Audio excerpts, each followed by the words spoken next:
आप देख रहे हैं यंग बाइट्स, मैं हूं आपके साथ पूजा ठाकुर। जिस तरह से आप सब जानते हैं इलेक्शंस का बिगुल बज चुका है और जम्मू पुंछ से राजीव चुनी जी जो है नॉमिनेशन फाइल किया है। इन्होंने इन्हीं से बात करते हैं और जानते हैं आने वाली क्या रणनीति रहने वाली और क्या एजेंडा इनका। आपका बहुत बहुत स्वागत है यंग बाइट्स में।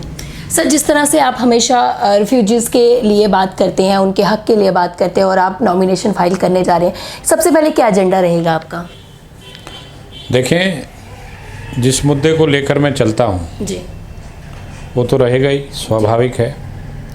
इसके अतिरिक्त और भी जम्मू पुंछ की जो समस्या है या जो लोगों के मुद्दे हैं उनको मैं उभारने की कोशिश करूँगा, क्योंकि जो लोग भी यहाँ से जीत के गए हैं उन्होंने एक गलत धारणा पैदा कर दी दिल्ली में जाकर, क्योंकि वो किसी पार्टी के साथ जुड़े थे और पार्टी उनको इजाज़त नहीं देती थी कि वो अपना कोई इंडिपेंडेंट व्यू देते। जी।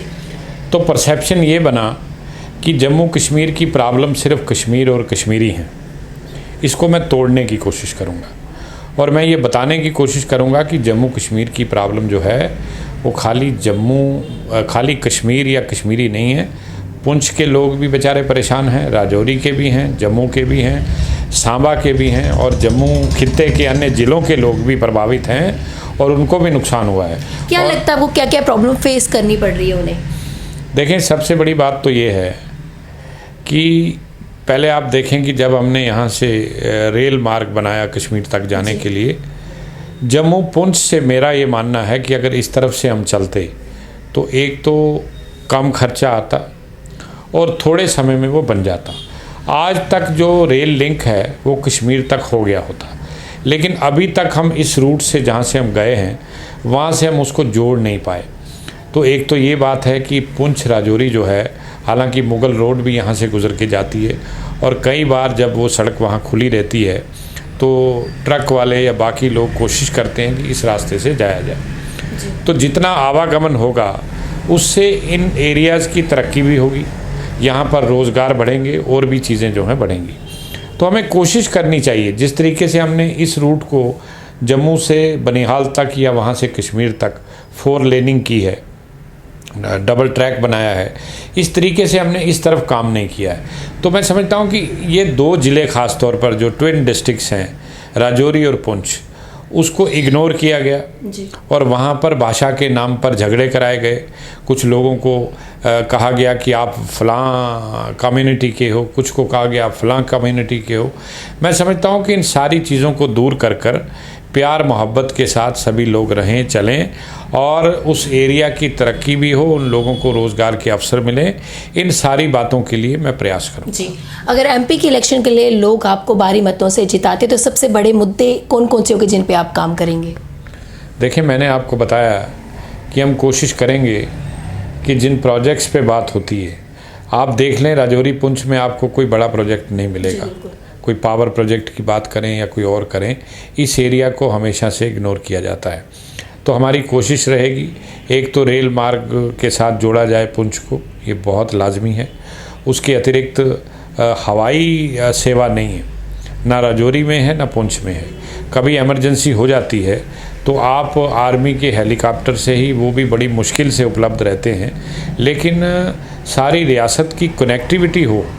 जो लोग अफोर्ड कर पाते हैं वो जहाज़ में बैठें, जो नहीं अफोर्ड कर पाते वो कार में या बस में बैठें, लेकिन हर आदमी को सुविधा मिलनी चाहिए अपने वो जितनी उनकी अपनी समझ है या सामर्थ्य है उसके हिसाब से।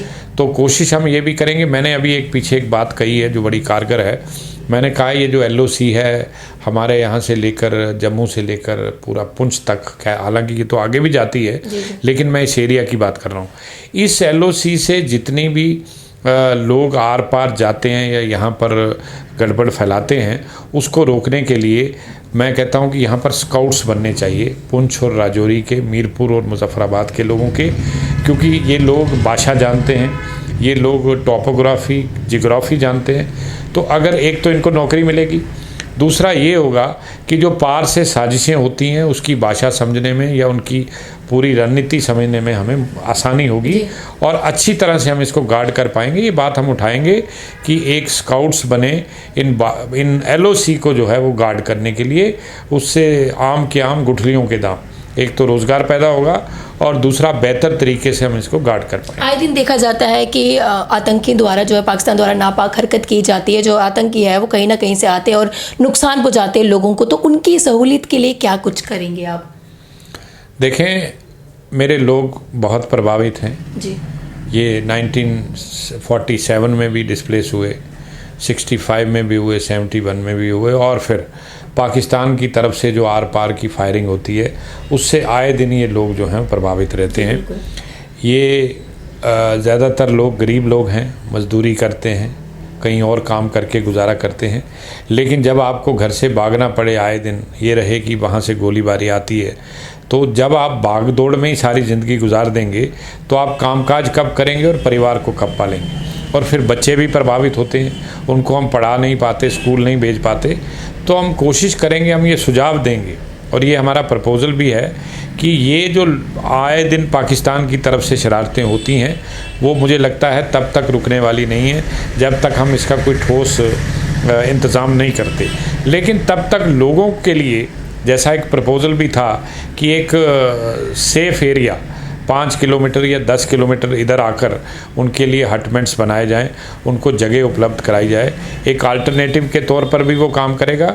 और वो ज़मीनों में अगर जाना चाहें तो वहाँ जाकर भी रह सकते हैं, लेकिन जब कभी इस तरह के हालात बने, ताकि उन लोगों को कैंपों में बार बार ना जाना पड़े, उनकी शिक्षा प्रभावित ना हो, उनका काम जो जिससे वो कमा कर खाते हैं वो प्रभावित ना हो, ये चीज़ें यहाँ पर लाजमी हैं। और मैं तो ये भी कहूँगा कि जो पाकिस्तान हमारा संकल्प है कि पाक अधिकृत कश्मीर हमारा इलाका है और उसको खाली कराना चाहिए, मैं तो पार्लियामेंट से ये भी कहूँगा कि उसको खाली कराइए और परमानेंटली यहाँ पर एक फेंसिंग करके आईबी बन जाए, इंटरनेशनल बॉर्डर हो जाए। क्योंकि जब LOC हम इसीलिए कहते हैं क्योंकि इलाका पार है, जब इलाका हमारे पास आ जाएगा, आज पंजाब में कोई समस्या नहीं है क्योंकि पंजाब में आई भी है, आज राजस्थान में समस्या नहीं, हालांकि पाकिस्तान के साथ लगता बॉर्डर है, लेकिन चूंकि वहाँ पर इंटरनेशनल बॉर्डर है, पूरी तरह से फेंस हो चुका है, वहाँ से परिंदा भी पर नहीं मार सकता। और ये समस्या LOC की वजह से भी है। तो ये सारी बातें मुझे लगता है समझने की ज़रूरत है। यहाँ पर बातें बड़ी हुई लेकिन काम कभी नहीं हुआ। बच्चों को देश का भविष्य कहा जाता है, बच्चों के लिए एजुकेशन को लेकर क्या कुछ किया जाएगा, क्या कुछ लाया जाएगा आपके द्वारा? देखिए, मैंने आपसे कहा कि ऐसी बात नहीं है, इस रियासत में शिक्षा का जो मामला है उसमें काफ़ी हमने काम किया है, इंफ्रास्ट्रक्चर पैदा किया है, स्कूल बने हैं, कॉलेज बने हैं जगह जगह पर, लेकिन माहौल नहीं बना कि वो बच्चे वहाँ जा पाएँ। कहीं ना कहीं अनएम्प्लॉयमेंट की वजह से जो युवा है आजकल के, वो कहीं ना कहीं पिछड़ रहे हैं और पिछड़ भी रहे हैं, साथ ही साथ जो है क्राइम की ओर बढ़ रहे हैं। आपको क्या लगता है कि ये जो अनएम्प्लॉयमेंट है ये सबसे ज़्यादा बड़ा कारण है? जो नहीं, बिल्कुल अनएम्प्लॉयमेंट भी कारण है और शिक्षा ना होना भी एक कारण है। तो मैं तो पहले कह रहा हूँ कि पहले परिवार में स्टेबिलिटी चाहिए। जब परिवार स्टेबल हो जाएगा, उसको पता है रोज़ रोज़ मुझे भागना दौड़ना नहीं पड़ेगा, तो स्टेबिलिटी आएगी तो हर चीज़ अपने आप ठीक होती जाएगी। शिक्षा की आपने बात की, शिक्षा आएगी, रोज़गार मिले या ना मिले, लेकिन शिक्षा इस बात की गारंटी है कि वो आदमी को तरक्की का रास्ता दिखाती है। तो जब आप शिक्षित हैं तो मैं समझता हूँ जिन समस्याओं की आप बात कर रहे हैं उनसे भी हम लड़ पाते हैं, उनसे भी हम कर पाते हैं। भाई ठीक है, एक शिक्षित आदमी है, उसको पता है कि गलत क्या है, सही क्या है। तो मैं समझता हूँ कि ये सारी चीज़ें यहाँ उपलब्ध हैं, लेकिन यहाँ माहौल बनाने की ज़रूरत है, जो माहौल अभी तक मिसिंग है। और वो माहौल तभी बन पाएगा जब नीतियाँ नहीं, हमारी नीयत होगी। जी, बहुत बहुत धन्यवाद हमारे साथ जुड़ने के लिए और अपना कीमती वक्त देने के लिए। Thank you. तो ये थे हमारे साथ राजीव चुनी जी। इनका ये कहना है कि अगर लोग इन्हें भारी मतों से जिताते तो उनके कई जो मुद्दे हैं उन पे ये काम करेंगे। अगली अपडेट लेके फिर मैं आपके साथ हाजिर होंगी, तब तक के लिए देखते रहिए यंग बाइट्स। वीडियो जर्नलिस्ट अभिषेक के साथ मैं पूजा ठाकुर, यंग बाइट्स जम्मू।